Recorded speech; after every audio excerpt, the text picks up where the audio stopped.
နာယီတန်တစ်ချက်ချက်ညင်တဲ့ဒီမျိုးပြမိရောင်တွေလင်းနေပေမဲ့ငါစိတ်ထဲကအမောင်ထူကလေရင်လက်မှတ်တစ်စောင်နဲ့စားခဲ့တဲ့ခရီးလမ်းမိသားစုကိုလွမ်းတဲ့စိတ်ကရင်ပတ်ထဲမှာအမြဲတမ်းမနှက်ဖြန်တွေအတွက်အလောက်ခွင်မှာချွေးတွေဆိုပင်ပန်းပေမဲ့မျက်ရည်မကျဘူးငါစိတ်ကိုငါအားတင်းလို့ဖုန်းလေးတစ်ခက်ဆက်တိုင်းအစင်ပြေတယ်လို့လိန်ပြောရ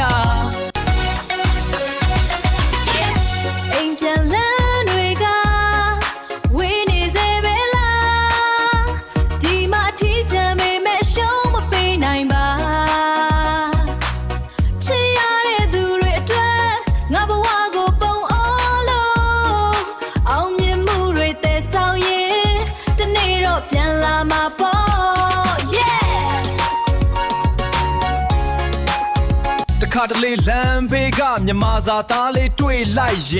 င်ထဲမှာနှွေးခနဲ့အိမ်ကိုပြန်ရောက်တယ်လို့ခံစားမိမုံဟင်းခါနဲ့လေးမွေးတဲ့မနက်ခင်းတွေဝေးကွာ